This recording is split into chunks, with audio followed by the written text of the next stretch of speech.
المنار المنار المنار المنار المنار المنار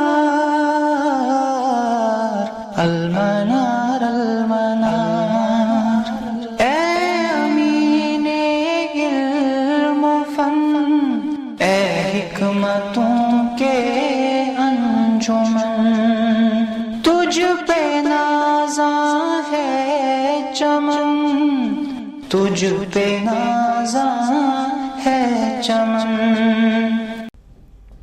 السلام علیکم ورحمۃ اللہ وبرکاتہ۔ الحمدللہ وکفی وسلام علی عبادہ الذین اصطفیٰ۔ آج منظومہ البیقونی کا 37واں درس ہے، اور آج ہمیں بات کرنی ہے شاذ پہ۔ حدیث شاذ کس کو کہتے ہیں؟ چونکہ ہمارے ناظم امام البیقونی نے حدیث شاذ کے ساتھ ساتھ مقلوب بھی ڈسکس کیا ہے، تو اس لیے ہم دو دروس میں اس پہ بات کریں گے، پہلے شاذ پہ اور پھر مقبول پہ۔ ہمارے ناظم جو ہیں امام بیقونی، وہ کہتے ہیں وما یخالف سکۃ فیہ الملا فالشاذ والمقلوب قسمان تلا۔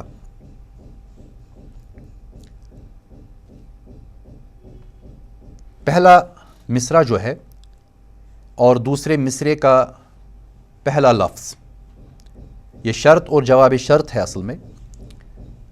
وما یخالف سکۃ فیہ الملا،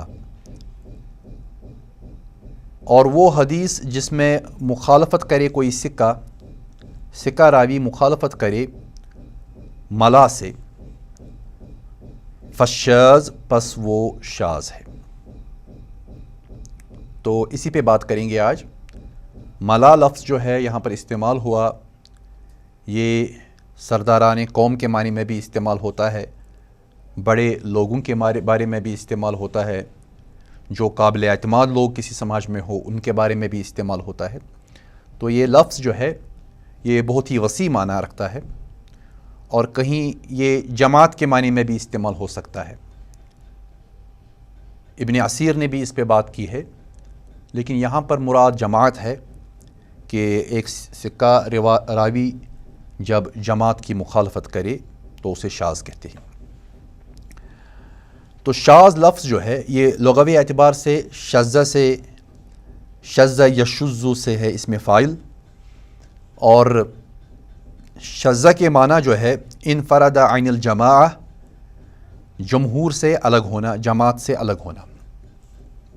جب کوئی شخص اپنی رائے دے اور وہ رائے جماعت سے مختلف ہو تو ہم کہتے ہیں کہ یہ اس کا شذوذ ہے، اس نے شاذ رائے دی ہے۔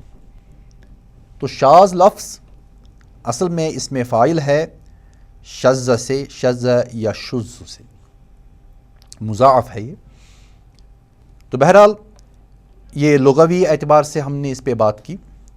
اس سے پہلے جب ہم نے صحیح حدیث کی تعریف بیان کی تو چوتھی شرط جو تھی ولا یکون شاذا ولا معللا، جو چوتھی شرط تھی ولا یکون شاذا، کہ صحیح حدیث وہ ہے جو شاذ نہ ہو۔ تو آج اس کی ہم تفصیل سے بات کریں گے، اس پہ ہم تفصیلاً روشنی ڈالیں گے۔ اس سے پہلے المختصر میں بھی ہم نے شاذ حدیث پہ بات کی ہے، ہمارا لیکچر جو ہے وہاں پر یوٹیوب پہ بھی اویلیبل ہے، یہاں المنار سے بھی آپ اس کو حاصل کر سکتے ہیں۔ 21 لیکچر جو المختصر من نخبۃ الفکر ہے، اس میں ہم نے اس پہ بات کی ہے۔ تو یہاں ہم اس پہ دوبارہ بات کریں گے کہ اصطلاحی طور پر شاذ جو ہے ہوا ما رواہ الثقہ مخالفا لما رواہ الاوثق منہ، یہ وہ حدیث ہے جس کو ثقہ روایت کرے مخالفت میں ایک اوثق راوی جو ہوگا اس سے، یعنی یہ کمپیریٹیولی جو راوی زیادہ اوتھینٹک ہوگا، تو جب اس کے مخالف میں ایک اوتھینٹک راوی روایت کرے اور دونوں متضاد ہو آپس میں بیانات، تو ہم کہیں گے کہ یہ حدیث جو ہے یہ شاذ ہے مع عدم امکان الجمع، لیکن ساتھ میں یہ شرط بھی رکھی ہے ہمارے علماء نے، محدثین نے، کہ اس میں جمع کا امکان نہیں ہونا چاہیے۔ اگر جمع ہے، ممکن ہے، تو ہم حدیث کو شاذ نہیں کہہ سکتے۔ جمع تب ممکن نہیں ہے جب مخالفت ہو، اور مخالفت اصل میں ہو، یہ نہیں کہ مخالفت ہمیں ظاہری سطح پر دکھائی دے۔ تو شاذ حدیث جو ہے وہ اس حدیث کو کہیں گے جس میں ثقہ راوی، ضعیف راوی نہیں، ثقہ راوی جو حدیث بیان کرتا ہے اس کو وہ مخالفت میں بیان کرے اس راوی کے جو اس سے زیادہ ثقہ ہو، یعنی اوثق ہو، اور اس میں امکان جمع بھی نہ ہو۔ تو یہ اصطلاحی تعریف ہے۔ اور شذوذ جو ہے یہ وارد ہوتا ہے فی المتن فی الاسناد، دونوں میں، متن میں بھی شذوذ ہو سکتا ہے اور اسناد میں بھی شذوذ ہو سکتا ہے۔ یعنی کسی حدیث کو جب ہم شاذ کہتے ہیں تو یہ متن کے اعتبار سے بھی شاذ ہو سکتا ہے اور یہ سند کے اعتبار سے بھی شاذ ہو سکتا ہے۔ تو اگر ہم غور سے دیکھیں، میں ایک مثال دوں گا، مثال سے آپ پر بات واضح ہو سکتی ہے۔ شاذ المتن کی اگر ہم مثال دیں کہ متن کے اعتبار سے جو حدیث شاذ ہے، تو اس کی ایک مثال ہے، مشہور مثال ہے، اور آپ سب اس کو جانتے ہیں کہ امام ترمذی نے حدیث لائی ہے، حدیث نمبر 422، کہ امام ترمذی کہتے ہیں حدثنا بشر بن معاذ العقدی، امام ترمذی کہتے ہیں کہ ہم سے بیان کیا بشر ابن معاذ العقدی نے، قال حدثنا، اور العقدی کہتے ہیں کہ ہم سے بیان کیا عبد الواحد ابن زیاد نے، اور وہ کہتے ہیں قال حدثنا الاعمش، کہ ہم سے بیان کیا امام الاعمش نے، عن ابی صالح، اور وہ بیان کرتے ہیں ابو صالح کی بنیاد پر، اور ابو صالح عن ابی ہریرہ، سیدنا ابو ہریرہ رضی اللہ تعالیٰ عنہ کی بنیاد پر بیان کرتے ہیں۔ ابو ہریرہ ایک معروف نام، ایک مستند نام فن حدیث میں ہے۔ بہت افسوس ہوتا ہے کہ جب ہمارے مسلمان ہی ابو ہریرہ جیسی عظیم شخصیت پہ الزامات لگاتے ہیں، اگرچہ وہ کسی بھی ادارے سے پڑھے لکھے ہوں، لیکن یہ یاد رکھنا چاہیے کہ الصحابہ کلہم عدول، صحابہ عدول ہیں، ان کی عدالت ثابت شدہ ہے، قرآن ان کی عدالت بیان کر رہا ہے، اس لیے کسی بھی شخص کو یہ اختیار نہیں ہے کہ ان کی عدالت کو وہ مجروح کرے۔ تو یہاں ابو ہریرہ رضی اللہ تعالیٰ عنہ بیان کرتے ہیں قال رسول اللہ، ابو ہریرہ نے کہا کہ کہا رسول اللہ صلی اللہ علیہ وسلم نے۔ تو ہمارا دین جو ہے ابو ہریرہ کی وساطت سے آتا ہے، جو ان کے صحیح احادیث ہیں، جب ہم ان کو دیکھتے ہیں تو ہمارا دین ان کی وساطت سے آتا ہے۔ تو ہمارا دین جو ہے صحابہ کی بنیاد پر کھڑا ہے۔ قرآن کریم یہ صحابہ کی بنیاد پر محفوظ ہے، صحابہ نے اس کو ضبط تحریر میں لایا، اس کو یاد کیا، اس کو محفوظ کیا۔ اگر صحابہ قابل اعتبار نہیں تو یقیناً پھر دنیا میں کوئی بھی چیز جس کا تعلق دین کے ساتھ ہے وہ قابل اعتبار نہیں ہو سکتی۔ تو یہاں پر ابو ہریرہ رضی اللہ تعالیٰ عنہ بیان کرتے ہیں کہ رسول اللہ صلی اللہ علیہ وسلم نے بیان فرمایا، کیا بیان فرمایا؟ اذا صلی احدکم رکعتی الفجر فلیضطجع علی یمینہ، کہ تم میں سے جب کوئی شخص 2 رکعتیں فجر کی پڑھ لے، یعنی سنت فجر پڑھ لیں، فلیضطجع، پس اس کو چاہیے کہ وہ لیٹے، علی یمینہ، اپنے دائیں طرف پر۔ تو یہ حدیث جو ہے اس کو ترمذی نے بیان کیا ہے، اور ہمارے راوی جو ہیں وہ قابل اعتبار ہے، وہ ثقہ ہے۔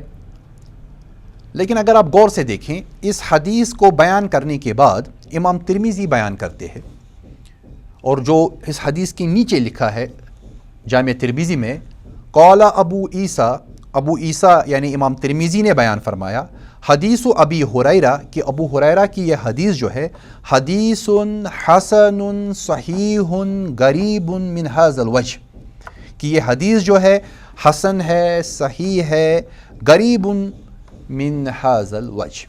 دیکھیے یہاں پر کلیئر ہے کہ یہ حدیث حسن ہے، صحیح ہے. اگر ایک سے زیادہ سند ہے تو ہم کہہ سکتے ہیں کہ امام ترمذی کے یہاں ایک سند حسن ہے اور ایک سند صحیح ہے، لیکن یہاں پر یہ کہتے ہیں غریب، یہ غریب ہے، واحد سند سے آ رہا ہے، من ھذا الوجہ اس سند سے یہ غریب ہے.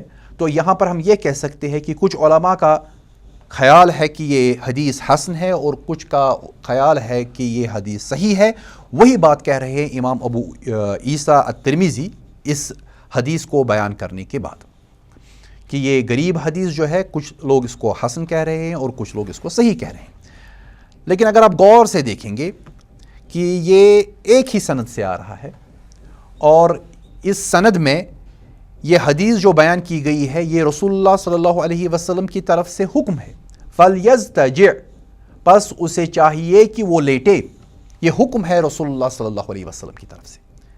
جبکہ باقی احادیث جو ہیں جن میں صبح کی سنتوں کے بعد، فجر کی سنتوں کے بعد لیٹنے کا جو واقعہ بیان کیا گیا ہے وہ رسول اللہ صلی اللہ علیہ وسلم کے عمل کا بیان ہے کہ رسول اللہ صلی اللہ علیہ وسلم صبح کی سنتیں ادا کرتے تھے، پھر اگر وقت ہوتا نماز میں تو وہ اپنے دائیں طرف پہ لیٹتے. یہ حضرت عائشہ صدیقہ رضی اللہ تعالی عنہ بیان کر رہی ہے. حکم جو ہے فَلْيَزْتَجِعْ عَلَى يَمِينِهِ وہ صرف اس حدیث میں ہے، اس سند میں ہے جس کو امام ترمذی نے غریب بیان کیا ہے. تو اس طرح اس متن میں ایک مسئلہ پیدا ہوا کہ یہ متن مخالفت کر رہا ہے ان تمام احادیث کی جس میں رسول اللہ صلی اللہ علیہ وسلم کا عمل بیان ہوا ہے. تو اسی لیے یہ حدیث جو ہے یہ شاذ ہے. کیوں؟ کیونکہ اس میں جو راوی ہے یہ وہ چیز بیان کر رہا ہے جو دیگر احادیث کے مخالفت میں ہے. کیونکہ رسول اللہ صلی اللہ علیہ وسلم سے حکم دینا کہ آپ صبح سوئیے، صبح آپ لیٹیے اپنے دائیں طرف پہ سنتوں کے بعد، یہ ثابت نہیں ہے. کیونکہ ہمارے پاس جو حدیث ہے وہ ہے ان عائشہ ان النبی صلی اللہ علیہ وسلم کان اذا صلی رکعتي الفجر فی بیتہ اضطجع علی یمینہ کہ حضرت محمد صلی اللہ علیہ وسلم جب 2 رکعت فجر کی پڑھتے تھے اپنے گھر میں وہ لیٹتے تھے اپنے دائیں طرف پہ. تو یہاں پر واضح ہوا کہ یہ عمل بیان کیا جاتا ہے حضرت محمد مصطفیٰ صلی اللہ علیہ وسلم کا، نہ کہ یہ ان کا حکم ہے. تو جو حکم ہے جس کو بیان کرنے والے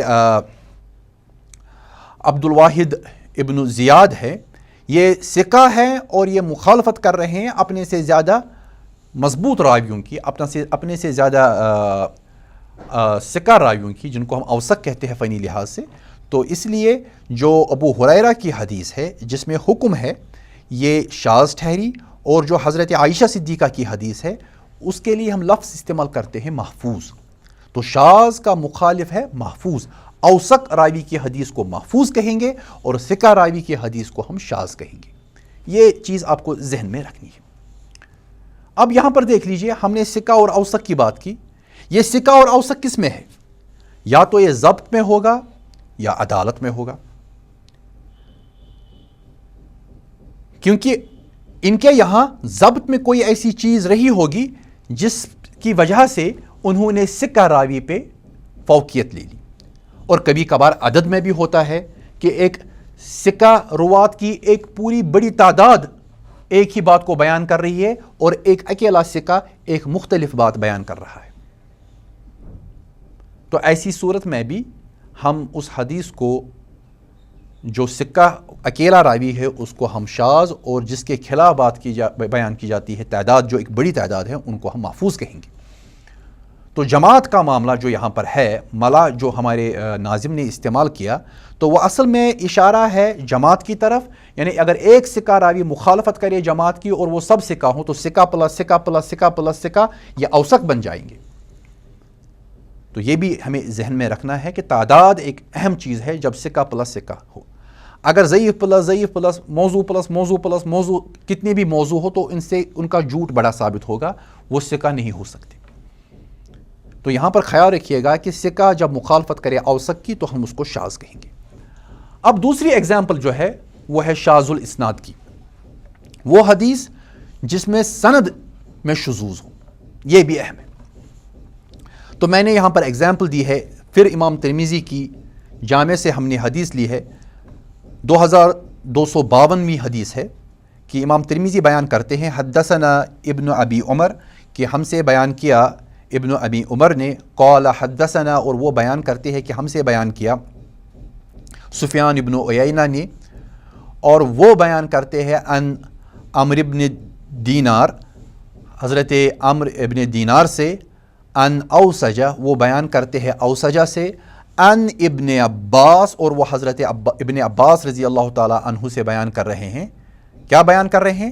صحابی ہے ابن عباس، عبداللہ ابن عباس، ان رجلا، کہ ایک شخص، مات علی عہد رسول اللہ صلی اللہ علیہ وسلم، کہ ایک شخص جو ہے ان کا انتقال ہوا رسول اللہ صلی اللہ علیہ وسلم کے دور میں، وَلَمْ يَدَعْ وَارِثًا إِلَّا أَبَدًا، کہ انہوں نے اپنے پیچھے کوئی وارث نہیں چھوڑا سوائے اپنا ایک غلام۔ تو ان کا وارث جو ہے ان کا ہی ایک آزاد کردہ غلام تھا۔ تو یہ بیان کر رہے ہیں ابن عباس۔ ابن عباس جو ہیں وہ صحابی ہے، اور اس لیے یہ حدیث جو ہے یہ موقوف ٹھہری۔ تو یہ حدیث جو ہے اپنے سند کے اعتبار سے موقوف ہے۔ اس کے مقابلے میں دوسری حدیث آ رہی ہے کہ سنن الکبریٰ جو ہے امام بیہقی کی، اس میں ہے 12768 68 حدیث نمبر، اور اس میں بیان ہو رہا ہے کہ امام بیہقی بیان کر رہے ہیں قال اخبرنا، وہ بیان کرتے ہیں کہ ہم کو خبر دی علی ابن احمد ابن عبدان، کہ ہمیں خبر دی علی ابن احمد ابن عبدان نے، قال اخبرنا، تو وہ بیان کرتے ہیں کہ ہم کو خبر دی احمد ابن عبید نے، قال حدثنا، اور وہ بیان کرتے ہیں کہ ہم کو بیان کیا اسماعیل ابن اسحاق القاضی، تو ان کو اطلاع دی ہے اسماعیل ابن اسحاق القاضی نے، قال حدثنا، اور وہ بیان کرتے ہیں کہ ہم سے بیان کیا سلیمان نے، وعارم، اور عارم نے، قالا، ان دو نے کہا، کیا کہا؟ حدثنا، کہ ہم سے بیان کیا حماد ابن زید نے، اور وہ حماد ابن زید بیان کرتے ہیں ان عمر سے، اور وہ بیان کرتے ہیں ان اوسجہ سے، مولا ابن عباس، جو ابن عباس کا آزاد کردہ غلام تھا۔ تو وہاں حدیث جو ہے، وہاں جو یہ اثر ہے وہ بیان کرتے تھے ابن عباس، اس لیے موقوف تھا پہلی والی سند میں۔ دوسری سند میں یہ اوسجہ ہی بیان کر رہا ہے۔ اوسجہ انہوں نے حضرت ابن عباس سے بیان نہیں کیا، بلکہ انہوں نے اس میں اوسجہ نے بیان کیا خود، اور اوسجہ کیا تھے؟ وہ مولا تھے ابن عباس کے، آزاد کردہ غلام تھے ابن عباس کے، اور وہ بیان کرتے ہیں ان رجلا مات علی عہد رسول اللہ صلی اللہ علیہ وسلم ولا یدع وارثا الا مولا لہ، کہ انہوں نے اپنے پیچھے کوئی، اس شخص نے اپنے پیچھے کوئی وارث نہیں چھوڑا سوائے ایک آزاد کردہ غلام کے۔ یہ حدیث جو ہے یہ اوسجہ بیان کر رہے ہیں، صحابی نہیں ہے بلکہ تابعی ہے، تو اس لیے یہ حدیث مقطوع ہے۔ تو مقطوع حدیث جو ہے موقوف کی مخالفت کر رہی ہے، تو یقیناً ہم موقوف پہ ہی عمل کریں گے، اور مقطوع کو ہم شاذ کہیں گے، اور موقوف جو ہے اس کو ہم محفوظ کہیں گے۔ تو یہ یہاں پر سند کے اعتبار سے شذوذ ہے، جب ایک موقوف سند ایک مقطوع سند کے ساتھ ٹکرائے تو اس بنیاد پر ہم اس میں فرق کرتے ہیں۔ اب دیکھ لیجئے، اوسجہ جو ہے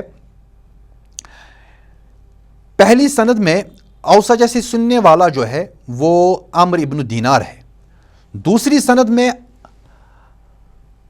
عمر اوسجہ سے سنتا ہے، اور پھر عمر سے سننے والا حماد ابن زید ہے، جبکہ پہلی سند میں عمر ابن دینار سے سننے والا سفیان ابن عیینہ ہے۔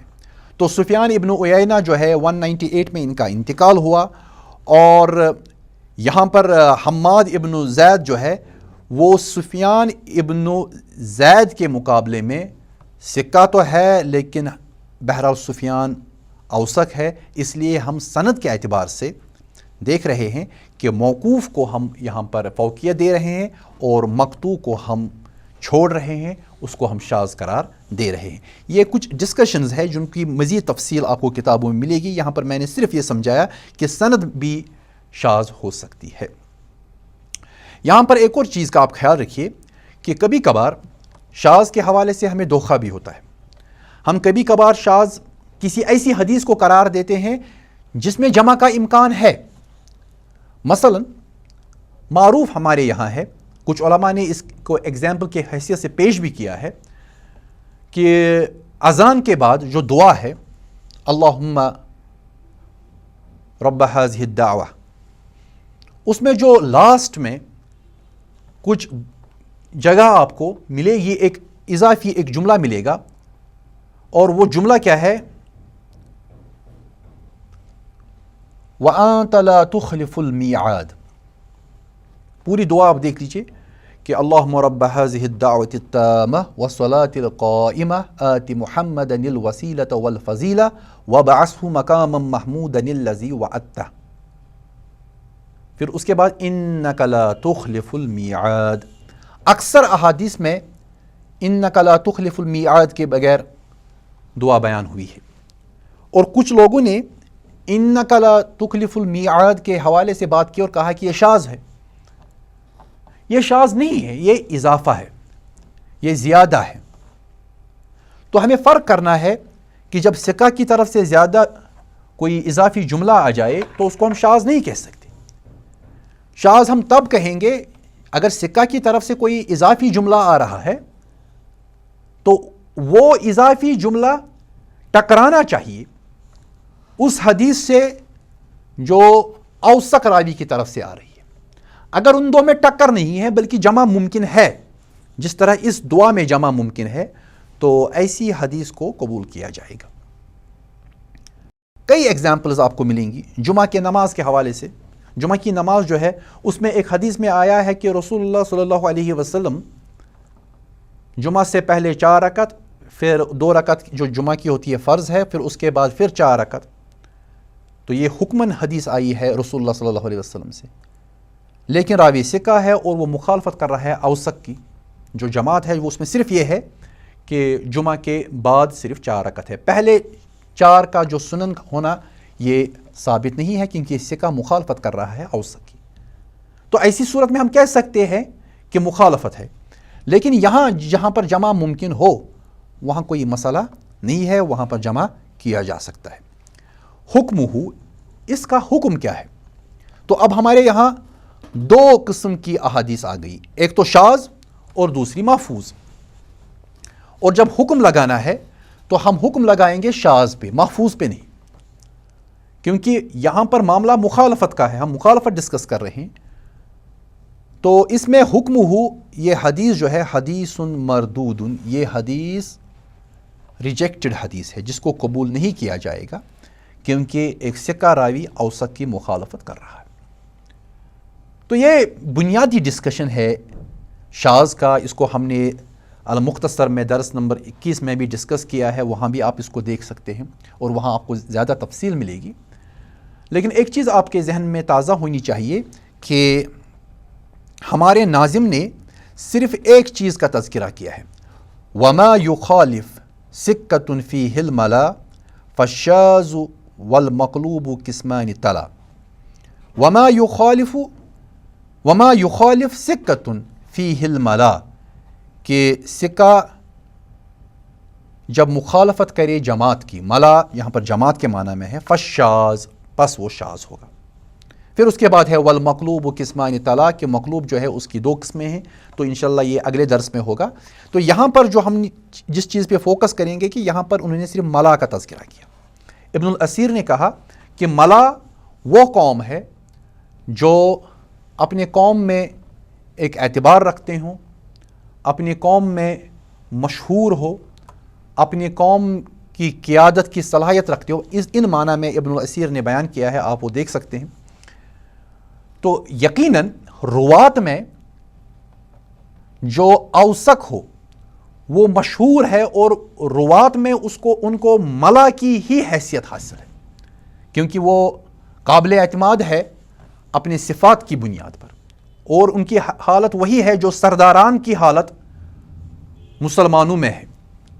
جس طرح سردار جو ہے وہ ایک آؤٹ سٹینڈنگ پوزیشن لیتے ہیں دوسرے مسلمانوں میں کیونکہ ان کی صفتیں کچھ ایسی ہوتی ہیں، اسی طرح روات میں جو مقبول ترین روات ہوں ان کی ایک آؤٹ سٹینڈنگ پوزیشن ہوتی ہے دوسرے مقبول روات کے مقابلے میں.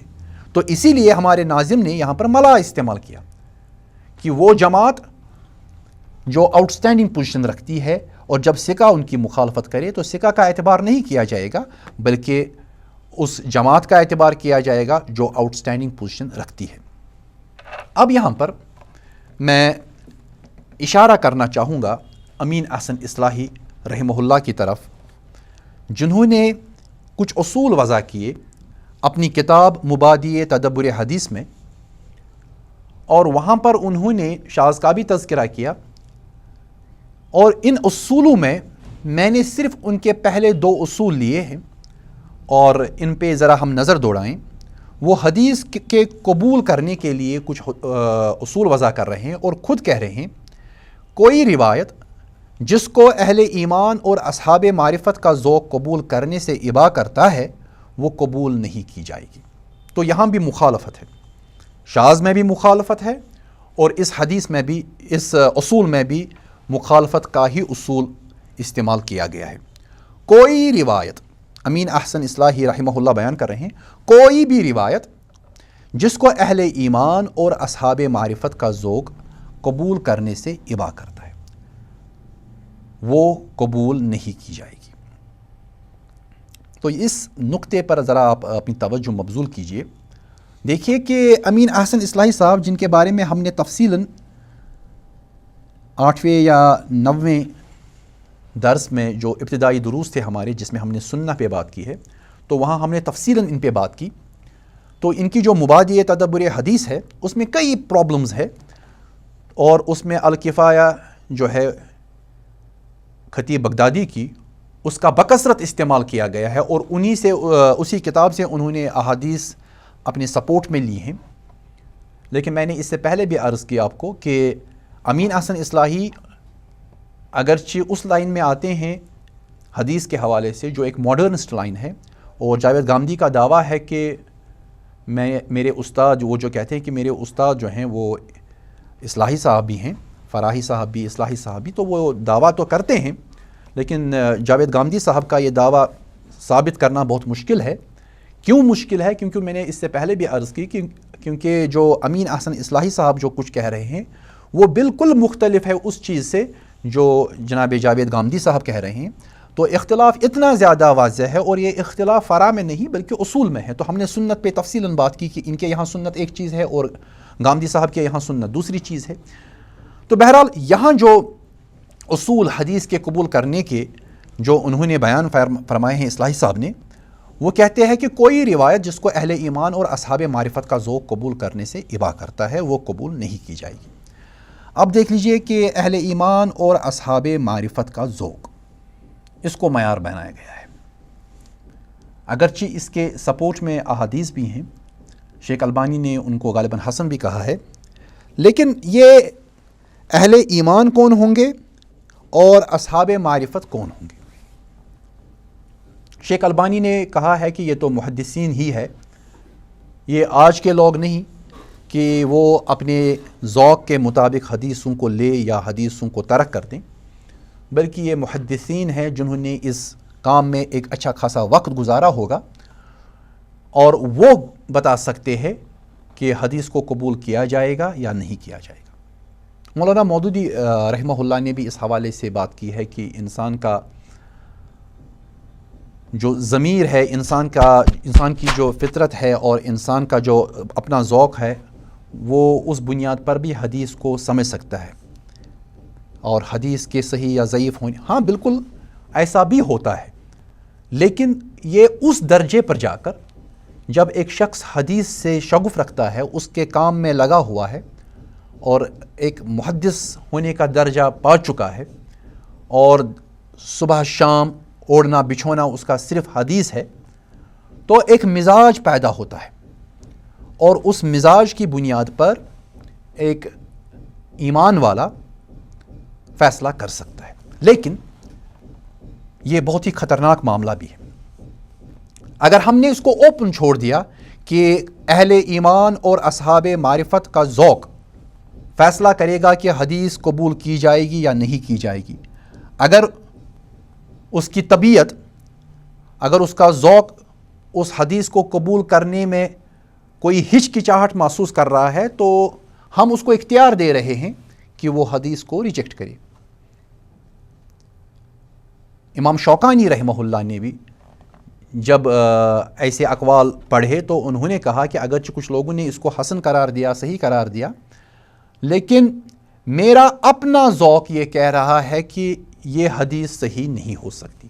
جو اس قول کی تائید میں امین احسن اصلاحی صاحب نے لائے ہیں. تو مولانا امین احسن اصلاحی صاحب ایک نظر والے شخص تھے. ان کی شخصیت بہت ہی معروف ہے لغت وغیرہ کے اعتبار سے، لیکن حقیقت یہی ہے کہ آپ ایک کھلی چھوٹ نہیں دے سکتے کہ ایک انسان جو اہل ایمان ہے اور اصحاب معرفت میں سے ہے کہ اس کا ذوق فیصلہ کرے گا کہ حدیث کو قبول کیا جائے یا نہیں کیا جائے. یہ تو ایک ظنی چیز ہوگی. ظنی اس معنی میں کہ اس پہ کوئی بھروسہ نہیں کیا جا سکتا. اس کے مقابلے میں جو مضبوط چیز ہے جس کو قبول کیا جا سکتا ہے وہ اصول حدیث کے جو مسلم قواعد ہیں، ضوابط ہیں. اگر کوئی حدیث سکہ راوی بیان کر رہا ہے، اوثق کے مخالفت میں جا رہا ہے، تو اس کو قبول نہیں کیا جائے گا، اس کو شاذ کہا جائے گا. اور محض ذوق کی بنیاد پر اور اصحاب معرفت کی طبیعت کے بنیاد پر آپ فیصلہ نہیں کر سکتے. آپ اس کو معیار نہیں بنا سکتے. کوئی شخص ایک بات کہے گا، کوئی شخص دوسرا شخص دوسری بات کہے گا. اور دوسرا ان کا اصول کیا رہا؟ جو شاذ روایت عمل معروف کے خلاف ہوگی وہ قبول نہیں کی جائے گی. شاذ کس معنی میں شاذ؟ اگر یہ شاذ اس معنی میں ہے کہ اوثق کی مخالفت میں ہے تو پہلے ہی ریجیکٹ کی جائے گی، اس کو قبول نہیں کیا جائے گا. لیکن جہاں تک میں نے اس کو سمجھا ہے، مولانا امین احسن اصلاحی اللہ تعالیٰ مغفرت فرمائے انہوں نے شاذ لفظ اس معنی میں یہاں پر استعمال نہیں کیا ہے، کیونکہ شاذ تو ہے ہی مردود میں سے جس کو قبول نہیں کیا جاتا. یہاں پر وہ اصل میں کہنا چاہتے ہیں کہ وہ روایت جو عمل معروف کے خلاف ہوگی وہ قبول نہیں کی جائے گی. تو یہ بھی ایک مسئلہ ہے کہ عمل معروف آپ کس کو کہیں گے؟ کیا عمل معروف وہ عمل ہے جو آج کل کے مسلم سماج میں جاری ہے، یا عمل معروف آپ ان اعمال کو کہیں گے جو قرآن اور سنت ثابتہ سے ثابت ہے؟ اگر قرآن اور سنت ثابتہ سے ثابت ہے پھر تو کوئی مسئلہ نہیں ہے. پھر تو جو بھی روایت سنت ثابتہ سے متضاد ہوگی، کوئی بھی حدیث جو سنت ثابتہ یا قرآن مجید سے متضاد ہوگی، اس کو تو یقینی طور پر متضاد ہونی چاہیے. یہ نہیں کہ ظاہری طور پر متضاد ہو اور جمع ممکن نہیں ہے. تو ایسی صورت میں تو ہم پہلے ہی اس چیز کے قائل ہے کہ اس حدیث کو قبول نہیں کیا جائے گا. لیکن اگر عمل معروف سے مراد یہ ہے کہ 21ویں صدی کا کوئی مسلمان کہے گا کہ آج کے عمل یا کسی ملک کے خاص عمل کو معیار بنایا جائے حدیث کو قبول کرنے کے لیے، تو یہ حدیث کے ساتھ زیادتی ہوگی، کیونکہ ہمارا سماج بہت آگے جا چکا ہے. اب بنیادی چیزیں بھی ہمارے سماج میں محفوظ نہیں ہے جو مسلمان سماج میں ہونی چاہیے تھی. تو عمل معروف جب تک واضح نہ ہو کہ ہم عمل معروف کس کو کہتے ہیں. اگر قرآن و سنت کا معاملہ ہے تو کوئی مسئلہ نہیں ہے، اور اگر قرآن و سنت کا معاملہ نہیں ہے بلکہ آپ کا میرا عمل کہا گیا تو پھر مسئلہ خراب ہو جائے گا. تو اس چیز کو دیکھنے کی ضرورت ہے، اس کو تفصیل کے ساتھ دیکھنے کی ضرورت ہے کہ ہم کس چیز کو قرآن پہ حدیث پہ حکمران بنا رہے ہیں. کہیں ایسا تو نہیں کہ ہم اپنے عمل کو عمل معروف کہہ کر حدیث پہ اس کو حکمرانی کا حق دیتے ہیں، پھر تو ہم ظلم کر رہے ہیں حدیث کے ساتھ. یہاں ایک اور چیز میں عرض کروں کہ درایا جو ہمارے برصغیر میں بہت ہی مقبول لفظ ہے کہ درایا سے کام نہیں لیتے محدثین، وہ صرف سند کو دیکھتے ہیں. تو وہ چیز شاذ جب ہم بیان کرتے ہیں تو وہاں واضح ہو جاتی ہے. شاذ جو ہے وہ متن کے ساتھ تعلق رکھتا ہے پرائمریلی، سند بھی اس میں شامل ہے لیکن پرائمریلی اس کا فوکس جو ہے متن کے ساتھ ہے کہ ایک متن دوسری حدیث کے متن کے مخالف کھڑا ہو جائے تو جس متن کو ہم چھوڑ رہے ہیں ہم اس کو شاذ کہہ رہے ہیں، اور جس کو ہم لے رہے ہیں اس کو ہم محفوظ کہہ رہے ہیں. اب اگر ایک متن حدیث کا قرآن کی مخالفت کر رہا ہے، وہ تو اوثق ہی اوثق ہے وہاں، تو وہاں راوی کا مسئلہ نہیں، وہاں تو کلیئر ہے کہ قرآن جو ہے وہ مضبوط سورس ہے جو ثابت شدہ ہے متواتر امت میں، تو جب حدیث اس کی مخالفت کرے گا تو اس کو تو کلیئر ہے کہ جمع ممکن نہیں ہے، تو اس حدیث کو قبول نہیں کیا جائے گا، اور یہ درایا ہے۔ تو میرے کہنے کا مطلب یہ ہے کہ روایہ اور درایا کے بارے میں جو مسائل پیدا ہوئے ہیں کہ شاید محدثین جو ہے وہ صرف روایہ سے کام لے رہے ہیں، وہ صحیح نہیں ہے۔ صحیح حدیث کی تعریف میں جو پہلی 3 چیزیں ہیں وہ روایت کے ساتھ تعلق رکھتی ہے، اور جو آخری 2 چیزیں ہیں اس میں علت خفی اور شذوذ کا معاملہ وہ اصل میں متن کے ساتھ ہی تعلق رکھتے ہیں، اور یہ درایت میں ہی شامل ہے۔ اب یہاں پر میں ایک اور چیز کا اضافہ کرنا چاہوں گا، وہ یہ کہ یہ جو ہمارے یہاں برصغیر میں روایہ درایا کے حوالے سے بات کی جاتی ہے، اور اکثر آپ دیکھیں گے کہ جو لوگ مدرسوں سے تعلق نہیں رکھتے اور اکثر تحریکی ذہن رکھتے ہیں، تو ان کے یہاں ہم دیکھتے ہیں کہ وہ کہتے ہیں کہ یہ حدیث جو ہے وہ درایا کے اعتبار سے بھی دیکھنی چاہیے۔ تو ان کے یہاں درایا کیا ہے کہ حدیث کا مقابلہ قرآن کے ساتھ کیجئے، اور دیکھیے کہ اگر حدیث قرآن کے مخالفت میں جا رہی ہے تو اس کو چھوڑ دیجئے، اور دوسرا کہ عربی قواعد وغیرہ کے اعتبار سے بھی دیکھ لیجئے۔ پہلی بات تو آج کے دور میں عربی تو برصغیر میں اتنی مضبوط نہیں ہے کہ آپ حدیث پہ اب حکمرانی کرنا شروع کر دیں، لیکن جو قرآن کے حوالے سے بات کی جاتی ہے اس کے بارے میں عرض کروں کہ شاذ حدیث جو ہے اس کا تعلق ہی اس چیز سے ہے کہ اگر ایک ثقہ راوی اوثق کی مخالفت کرے تو ثقہ کو قبول نہیں کیا جاتا۔ اب اگر کوئی حدیث یقینی طور پر قرآن کی مخالفت کر رہی ہے اور جمع کا بھی امکان نہیں ہے، جب حدیث کے مقابلے میں مقابلہ کرنے سے اس کو ہم نے چھوڑ دیا اوثق راوی سے مقابلہ کرنے میں، یہاں تو پھر اوثق ہی اوثق ہے قرآن میں، اس حدیث کو کیسے قبول کیا جائے گا؟ وہ تو کلیئر ہے، اس میں کوئی شک نہیں ہے، لیکن شرط یہ ہے کہ علماء کہیں کہ وہ مخالفت میں۔ اب اگر کوئی ضعیف حدیث ہے اور وہ کسی حدیث کی مخالفت کر، وہ تو منکر ہی ہے، اس میں تو کوئی دوسری رائے نہیں ہے، اور ضعیف حدیث کوئی موضوع حدیث قرآن کی مخالفت کرے تو وہ بھی کلیئر ہے کہ اس کو تو پہلے ہی قبول نہیں کیا جاتا۔ لیکن اب اگر کوئی ثقہ راوی کسی ثابت شدہ سنت کی مخالفت کرتا ہے اور کوئی جمع ممکن نہیں ہے، تو ایسی صورت میں تو اس کو چھوڑ ہی دیا جائے گا، اور جب جائے کہ قرآن کی مخالفت کرے اس کو تو قبول نہیں کیا جائے گا۔ یہ تو واضح ہے، اس پہ کوئی زیادہ بحث کرنے کی ضرورت نہیں ہے۔ لیکن ایک چیز یہاں پر واضح ہوتی ہے کہ جو ہمارے یہاں یہ کہا جاتا ہے کہ محدثین جو تھے، محدثین نے صرف روایہ کو دیکھا، درایا کو نہیں دیکھا، یہ بات بھی صحیح نہیں ہے۔